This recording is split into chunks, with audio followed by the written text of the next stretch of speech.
Hi there. Hello. Welcome back to el podcast del Salón de Idiomas. And hi, Bruna. It's so nice to see you again. Hi, it's so good to see you too. It's been a while, right? Yeah, it's been such a long time, huh? I guess that since when you're working abroad, and then it's gonna be a little bit difficult to stay in touch and like hang out and which is a shame. Drink apple juice. It's a shame because I would like to be like here more times. Yeah. Well, now that you're finally here, we're gonna take advantage of these glorious opportunities so we can like keep recording stuff with you and having fun. Yeah, cool. So now, tell me, what are we gonna talk about today? I've been thinking a lot about what we could talk about, and I think it would be really cool for just everyone if we talked about a little how students like make mistakes when they're studying and how to deal with procrastination. And I think that this is things we all deal with, and I know I do with myself. Yeah, I'm guilty as well. Yeah. So that I think that would be cool, right? Yes, exactly. So we're gonna talk about study mistakes pretty much. Basically, it's just that we tend to only think about we have to study, and then we might forget about it and then leave it in the last day, and then we start studying like 12 hours in a row, and then we end up like having even worse scores than even if we were just doing it on our own, whatever, without studying or something along those lines. So now let's try to talk about procrastination. So you suffer from procrastination. Tell me a little bit of the gossip out there. I mean, so much as a student, as a teacher, just a person in general. Yeah. It's so hard. And like the way we live life nowadays, it's not just helpful either, because we have so many distractions and so many ways in which you can help yourself to procrastinate. So I definitely deal with it. And I have tried some different things. And I think that what works for me is, first of all, like scheduling my time. I've never been the type of person to just like wake up and think like, today I'm going to do this and that, because then I never do those things. Yeah. But like, I do think it's helpful if you have a general idea of how you want your week to go, and then of course you're going to make changes and you're going to like adapt to whatever happens, but it's good to have a plan. I think that's like number one. What about you? Yeah, certainly. Yeah, I mean, I also suffer from procrastination quite a bunch, honestly speaking. It's just that, I don't know, I always think that it's too overwhelming. Because like, I think about, I have to do X. Oh, I also have to do Y. And I also have to do Z. And I haven't even started with A. Oh my God. So I end up like, okay, I'm just going to stay and feel guilty and do nothing. But obviously that's not really helpful. So definitely. And I don't know about you, but my brain's like racing through so many different thoughts all of the time. So it's like sometimes I'm thinking about something that's like really a priority. And when I realize my brain is in like, I don't know, vacation I took 30 years ago, which is like when I'm in the uterus of my mother, but it's like, So it is a daily struggle. Yeah. So what I do think that is necessary, as every kind of like psychological guidance that we have given every now and then here from Rocks, is that you have to recognize the behavior. That's the best thing that you can do, is to know beforehand that you are likely to start procrastinating. So, yeah. And, I think, like, be realistic about the person you are. I think sometimes, like, especially students, they make, like, study plans for a person that they are not.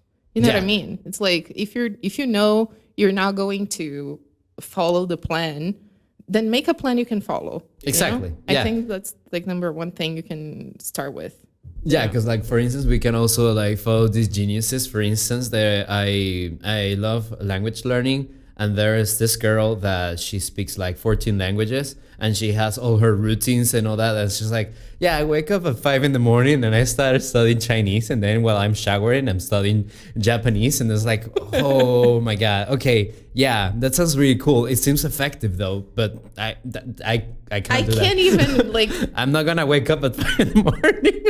I can't even like coherently make a sentence at 5 in the morning. So how am I going to, Exactly. I'm barely like breathing. Exactly. So yeah, you have to like understand who you are and how your routine works and what are, I think one of the things that people rarely think about is like, what time of the day am I really productive? And then just make your routine around that, like.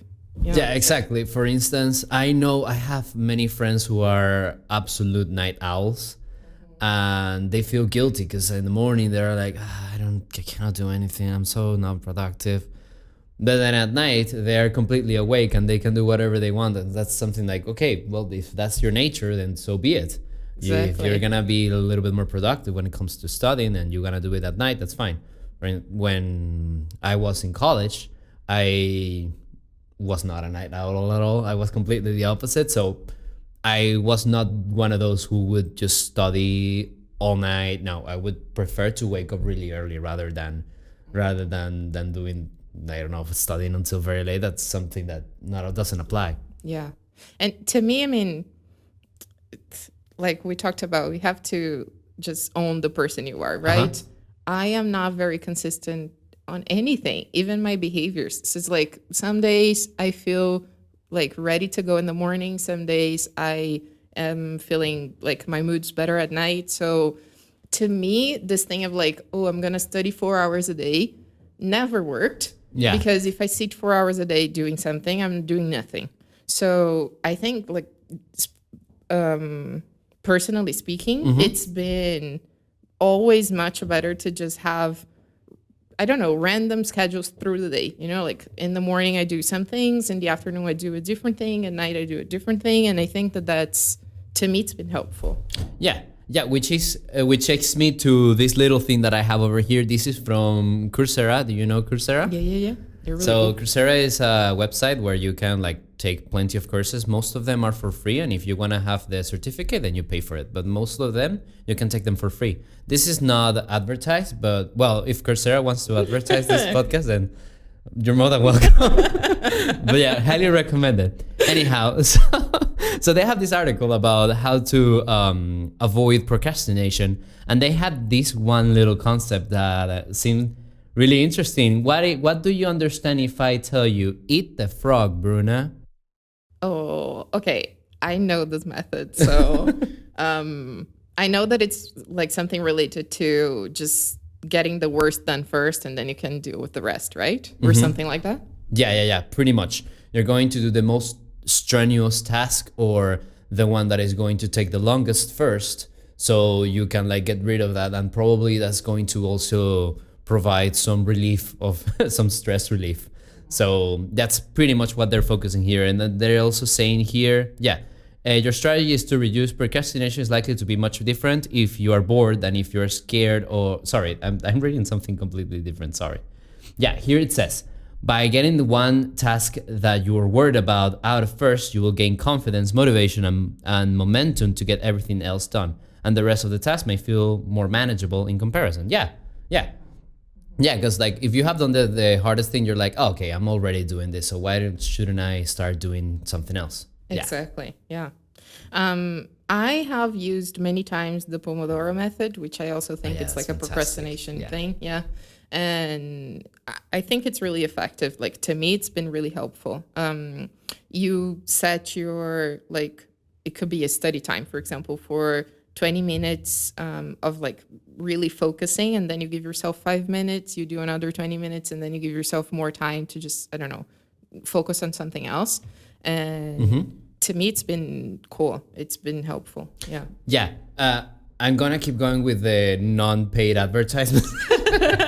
Go for it. There is a YouTube channel, and this guy is called Abao in Tokyo. That's the name of the channel. And it's a guy who's just studying. That's it. He's just studying. And he's like in Tokyo and in really cute landscapes. Like you can see the entire Tokyo skyline, or he's in a library and it's raining.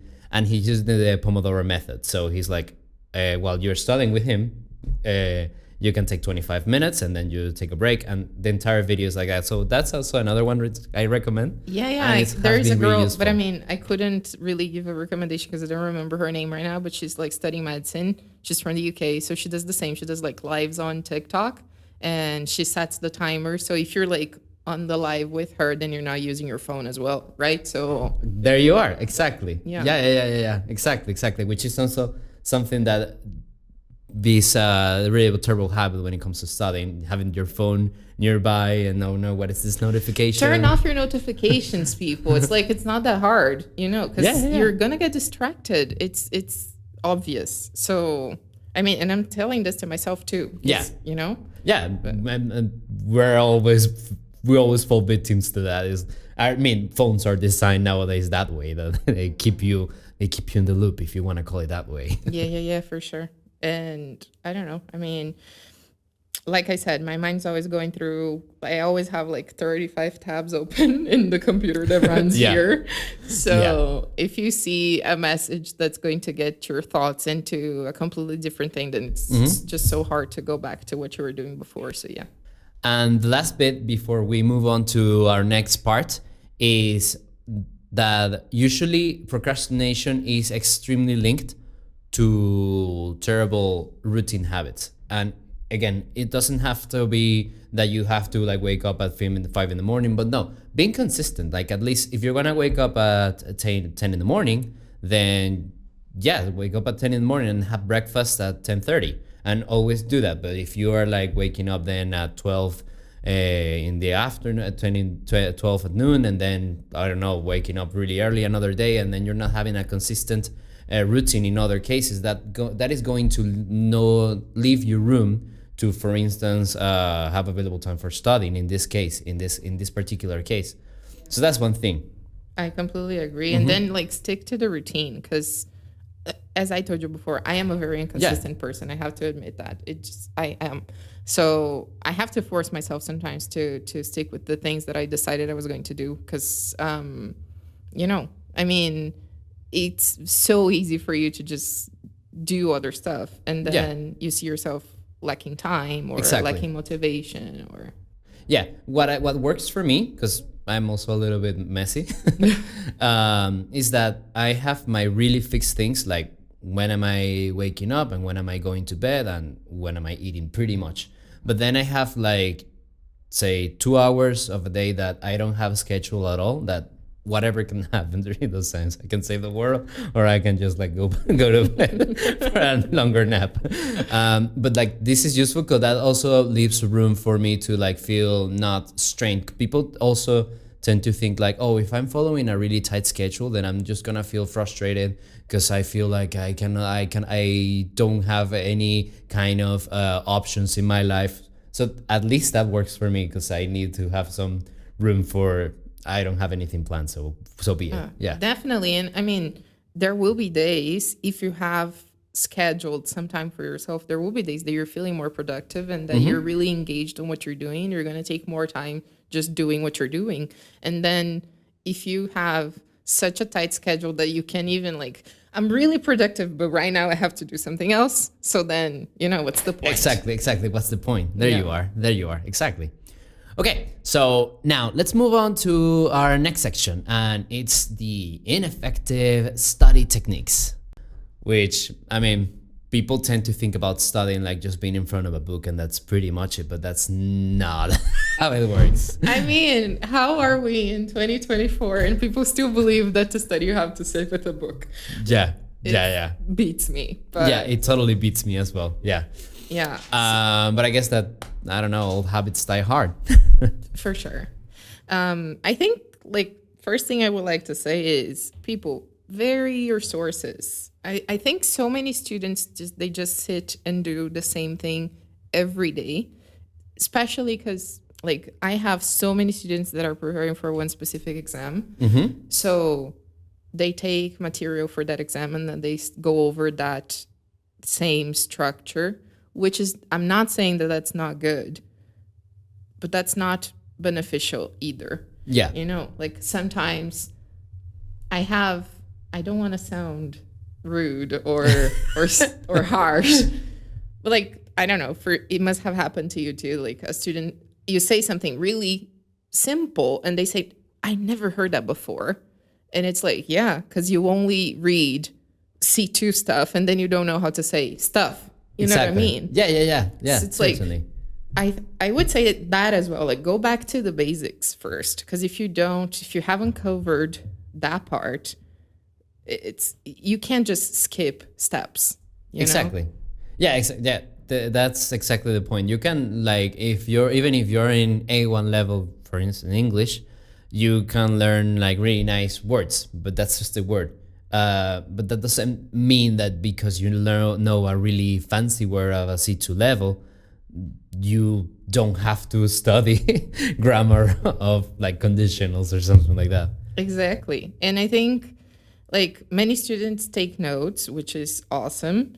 But what do you do with your notes? Like, you just reread them. Okay. You're just rereading things that are not really taking part of your vocabulary or your routine. You have to force yourself to use those things that you have taken note of.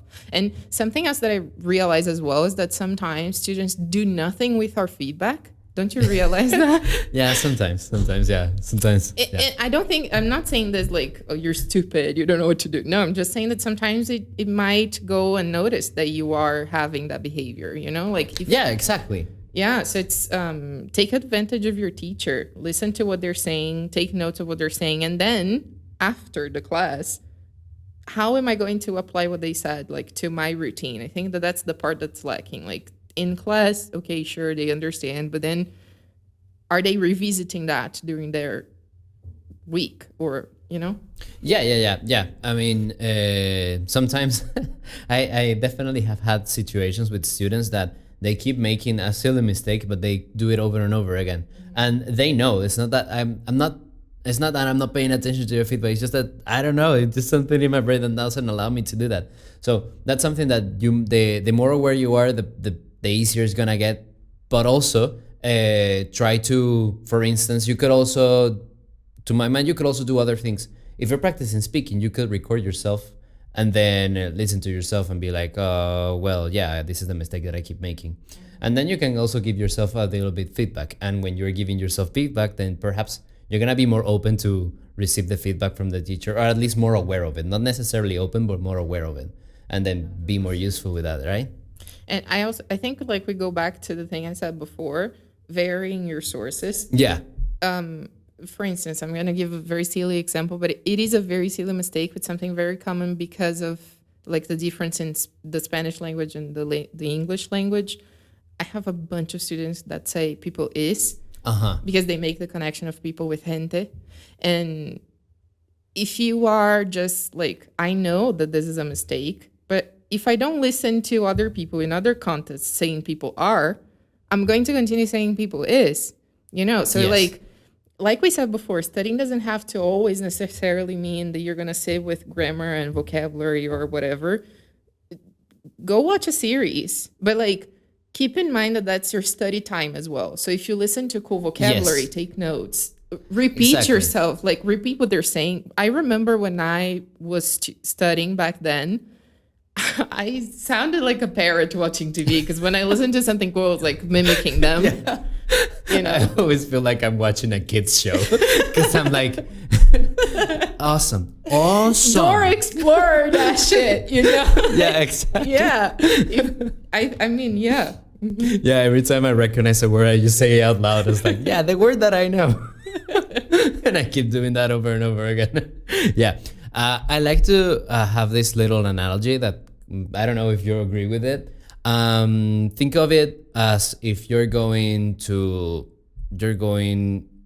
a park, okay? You're going to a park and you have different methods. You can go on foot and that's fine. Yeah, you walk your way there and then you're gonna see a couple of nice things. But then you could also go another day using your bike and it's going to be a different experience. Even though you're going to the same place, it's going to be a different experience. So in the end, you can kind of like think about this when you're like practicing or learning. If you vary your resources, if you vary the way that you approach things, that's going to give you a more holistic view of the entire concept, right? Yeah, I think you nailed it. I've seen this video. It's an exhibition. I don't know if you've seen it. Mm-hmm. It's like a how do I say it? It's a structure basically, and depending on from which angle you look at it, it could look like a circle, or it could look like a square, or have you seen nice. that? Yeah. So like life is like that. Why wouldn't studying be like that as well? You know? Exactly. So for sure. Yeah. Pay attention to different things. And I also think that something that's not part of people's routine, and it should be, is reading.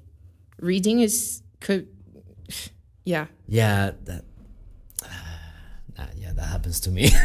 I mean, to me too, but it's like, it doesn't have to be, you don't have to sit and read a book or sit and take for 40 minutes. But I don't know, if you take 5 minutes to read an article today, and then 5 minutes to read whatever, like, social media is there.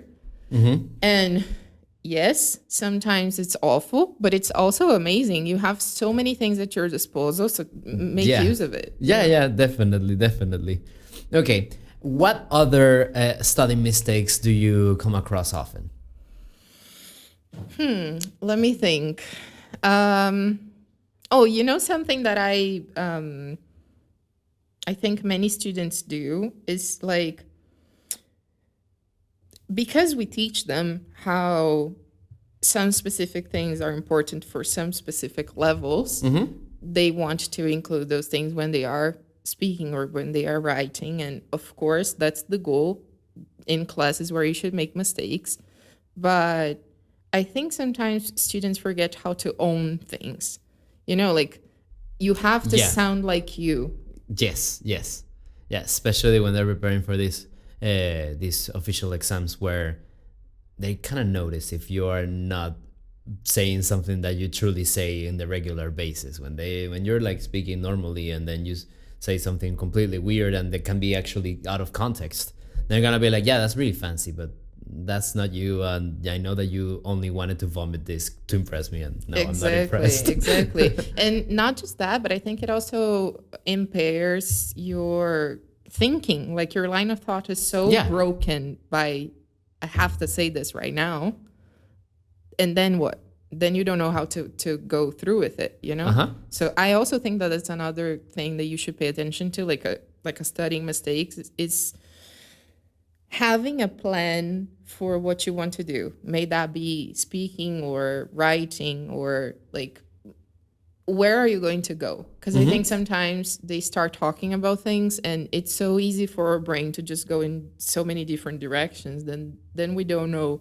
like, what's the point of what I'm saying? That's actually that's pivotal. You have to set goals pretty much as well. Yeah, because like, if you're studying, you have to always have obviously, when you're studying for the exam, the goal is to pass the exam, of course. But perhaps that's going to be too big now, and that could lead you to procrastination, which is something that we have already talked about.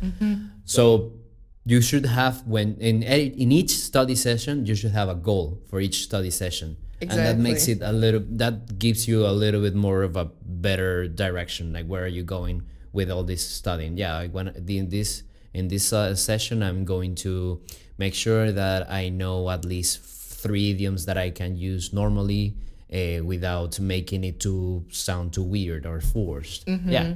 And I know that we always talk about, like, studying for exams, because it's something that we are so used to teaching, and we have so many students for that. But even when you're just learning, because you need to learn the language, have a goal to your study session, because then just like that as well.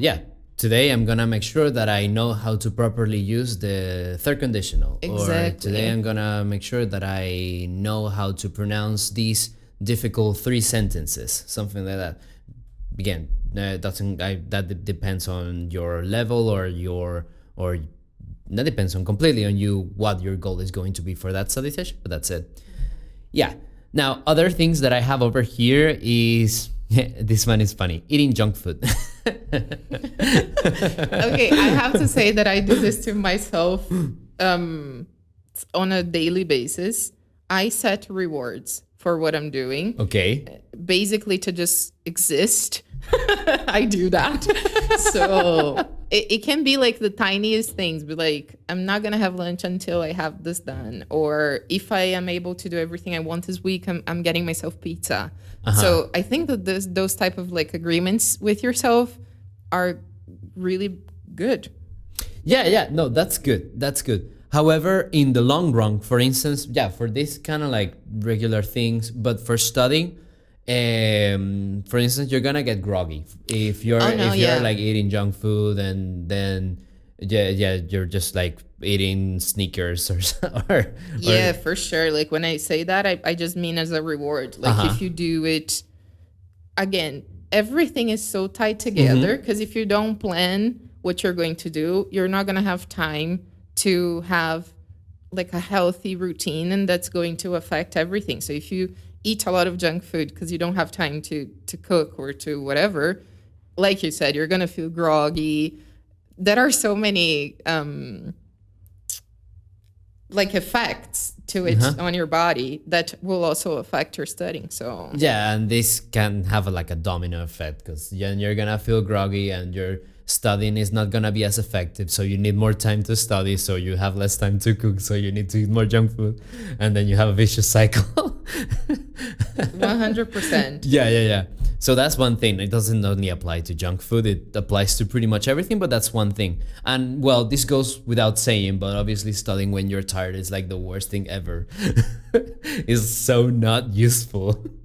And I think I don't know if I'm like getting ahead of myself because I'm pretty sure you're going to talk about that, but I think that's why it's so important for you to remember that you are a person and that you need to have time to rest, you need to have time to relax, you need to do other things. If you're always just, like, again, be realistic about who you are. If you're so take time to try to sleep well, try to like do things that make you feel good, because if you're just focusing on studying, working, you are going to just run out of battery. Yeah, exactly. So do you have any kind of like studying technique right now that you are using nowadays for whatever project you have that you apply or that you try to? And I try to. yeah, of course. Obviously, this is something necessary to know.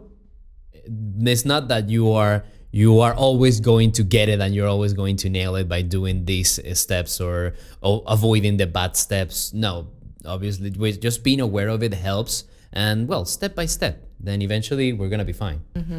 I wouldn't say like I'm following a specific study technique, but I'm trying to get better at following my routines. So okay.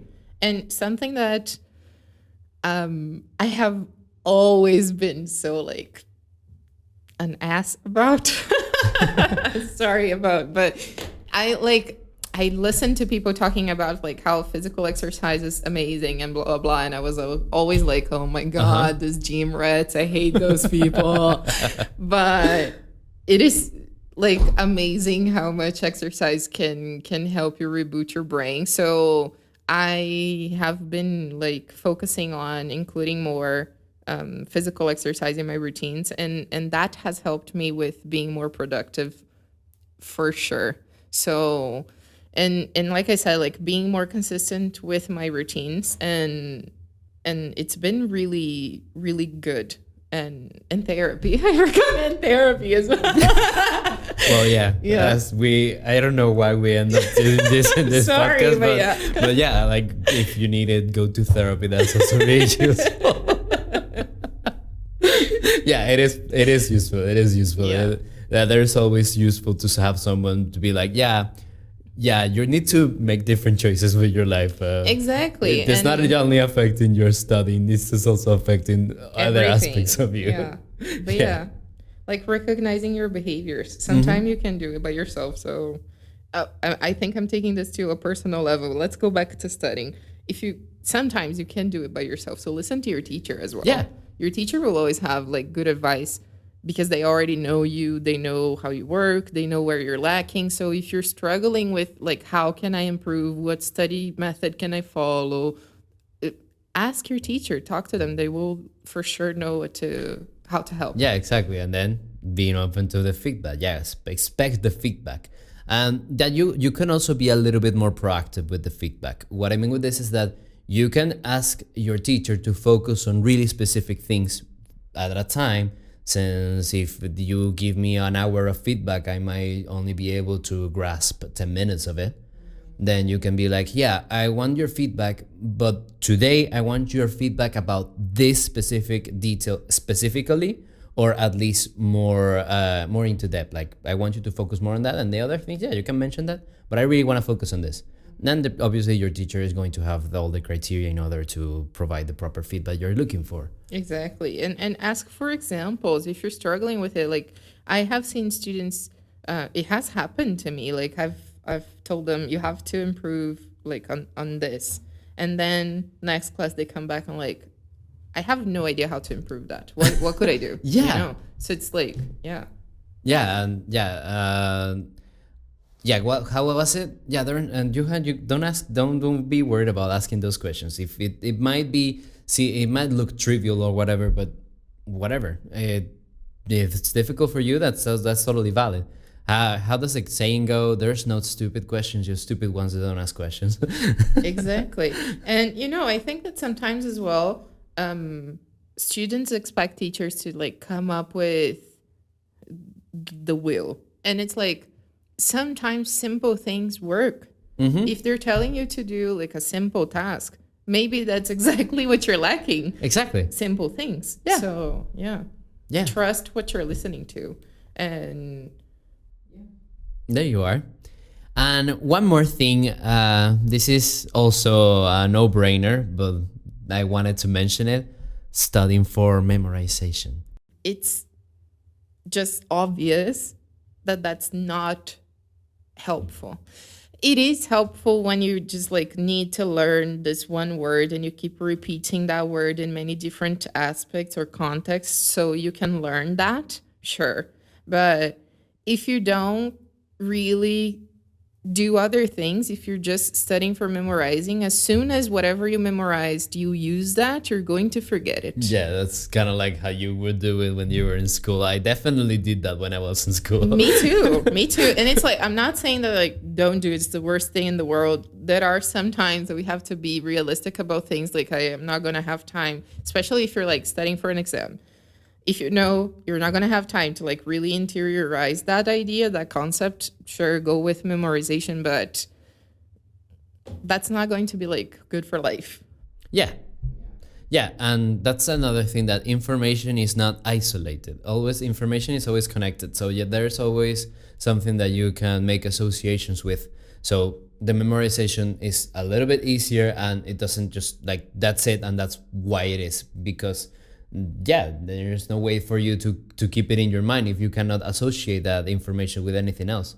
So if you are a little bit more aware of whatever you are learning, that it can be associated with another thing, then eventually not only is it going to make it easier to remember it, but also it's going to actually stay in your head, not just when you're passing the test. Exactly. And I think that kind of made, while you were speaking, it made me think of like, there are so many students that just continue thinking in Spanish even when they have a good level, and I think it's because of memorization, because they're not making associations, and it's always going to be harder for you to go from one language to another. So yeah.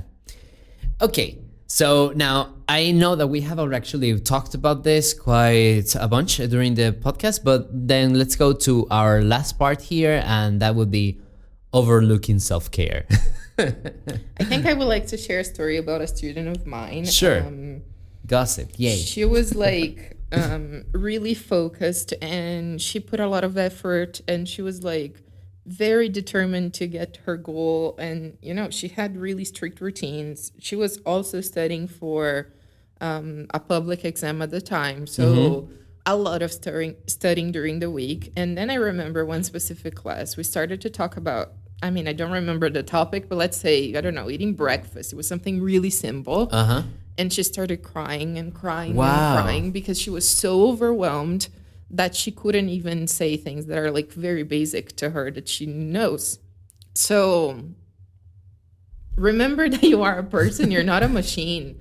Take time to do different things, schedule well your week. And don't, and it's not just scheduling your time, but like we were talking about before, like eat well, sleep well, shower. It's Yeah, like yeah, yeah. simple things that sometimes if you, okay, I'm gonna sit now and watch a series just because my brain won't work for anything else. So good, do that, because it's tomorrow you're gonna wake up feeling better and you're Yeah. gonna be able to do more things. Yeah, I have to admit that every time I don't feel like I'm taking care of myself well, I'm definitely just lacking in every other aspect of my life, because I'm like, yeah, whatever. I am not really going to do my care routine for my face or something like that, or my room is a little bit messy. Whatever, it's a room, so yeah. But then eventually I notice every single time that I'm like, no, let's take care of myself a little. I'm gonna cook a nice meal and I'm going to keep my entire apartment completely clean. And when everything is clean, my entire environment is clean and I feel more comfortable to do whatever I needed to do. 100%. Yeah. A tidy place equals a tidy mind, and I believe that so much. Yeah, wonderful. And especially now that we have like so many of us, I am one of you. I work from home. I don't have to, like, if I wanted to, I could wake up 2 minutes before my class and sit there and teach. And to me, that's like my routine, what works for me.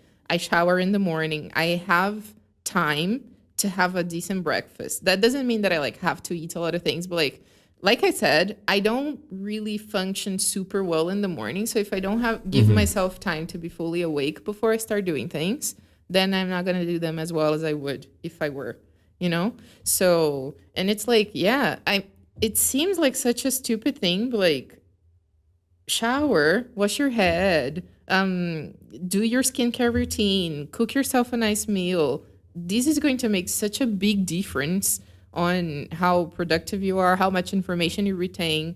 So yeah. Exactly. Yeah, I have to admit that I found myself having actually more time to do things. That's one thing, because you work from home, and I wanted to mention that I don't. And the thing is that when I was living further from where I'm living right now, I actually ended up having more time because I was able to organize myself better. But now that I was living closer, I was like, I still have time. It only takes me 20 minutes to get to my job. So I ended up like waking up even later, and then I was like not doing exercise and all that. And I definitely been there. it's incredible because like I was thinking to myself, why when you were living like 2 hours away from here, you had time to do all these things? That doesn't really make sense. Exactly. So yeah, that's one thing, that even if you have the capability of neglecting yourself, don't do that. Exactly.